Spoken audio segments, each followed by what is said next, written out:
од секторот за внатрешни работи Велес?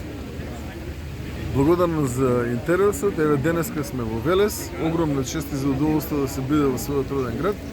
Драго ми е што покажуваме дека Министерството за внатрешни работи заедно со Бирото за јавна безбедност се во насока на тоа да видиме колку што е можно поблиску до граѓаните. Македонската полиција работи во интерес на македонските граѓани и во ничиј друг интерес.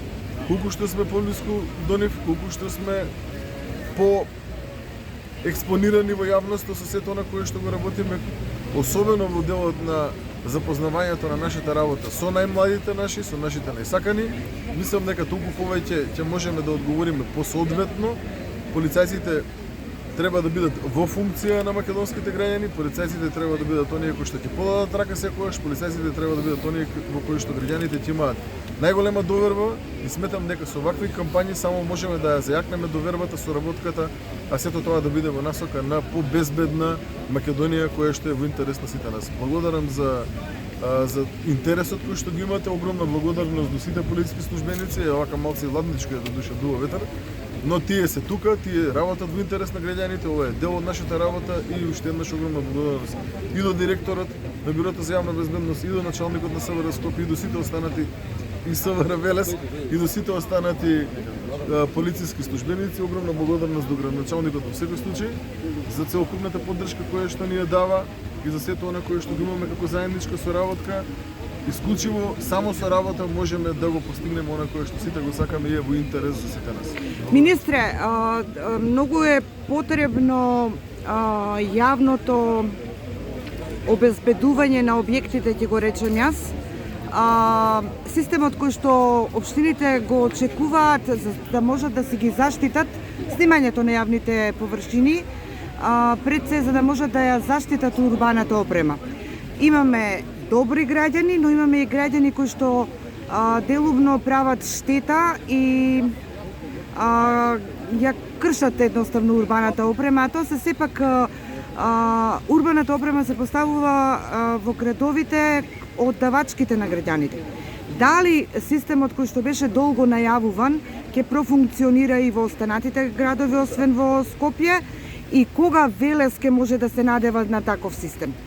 Благодарам за прашањето. Со градоначалникот веќе имаме разговарано на истата тема, го имаме донесен истиот заклучок кој што го претходно споменавте и вие. Апсолутно дека ќе направиме се за да можеме да го имаме оној потребен видеонадзор се со цел побрзо откривање на онаа наша дејност која што е една од основните дејности на полицијата, а тоа е оној кој што сторил прекршок, оној кој што сторил кривично дело, оној кој што направил белја, да може да биде откриен навремено и навремено да се реагира. Safe City како проект до сега е замислен да се стави во функција само во 3 града во Македонија. Тоа е Скопје, Куманово и Тетово. Општина Кавадарци на своја рака има отпочнато со проект за, да речеме, наблюдување на сето она кое што е од јавен интерес и таму направивме едно отварање на системот, го поврзавме со полиција. Сега во рамки на полициската станица Кавадарци има надзор од страна на полициските службеници и тоа е добар проект. Разговаравме со градоначалникот на истата тема, но сепак сметам дека Министерството за внатрешни работи треба во рамки на своите надлежности и во рамки на своите институционални капацитети да ги реализира ваквите проекти, заради тоа што безбедноста на граѓаните нема цена. И мораме во таа насока да размислуваме за проширување на проектот Safe City, да го спроведеме на територија на цела Македонија. И тоа ќе го направиме. За колку време може општина Велес да се надува да биде дел од тој систем? Ги посочивте општините кои што се веројатно многу поголеми, кои што имаат драстично поголеми буџети од буџетот на општина Велес. Значи, рок до кога би го имплементирале проектот не би можел да ви дадам сега, но се надевам дека во почетокот на наредната година ќе може да дефинираме до кога би можеле да го имплементираме и во рамки на Велес и останатите градови во Македонија решението популарно наречено Safe City или безбеден град. Скопје, Куманово и Тетово ќе го имаат имплементирано заклучно со 2025. Така да ќе го имплементираме и во Велес. Тоа гарантирам.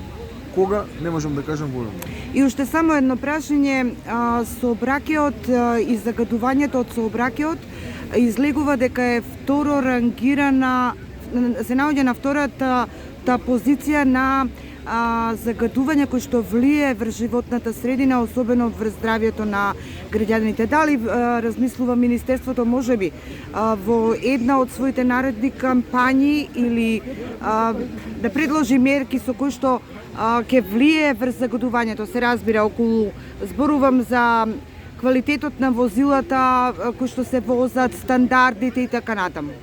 Апсолутно да. Не само во тој дел, туку во делот на она кое што значи откривање на криминалитет кој што е поврзан со еколошки криминал. Сериозно работиме на тоа да се утврди во рамки на Министерството за внатрешни работи посебна единица, посебен орган, посебно тело кое што ќе има основна дејност токму во идната систематизација која што ќе биде спроведена во рамки на Министерството за внатрешни работи. Ќе го сториме и тоа, ќе предвидиме посебен оддел кој што исклучиво ќе се занимава само со еколошки криминал. Всушност тоа е во насока на препораките кои што ги имаме добиено од страна на нашите меѓународни партнери и сметам дека на таков начин би можеле посоодветно да одговориме на овој тип на предизвици. Благодарам.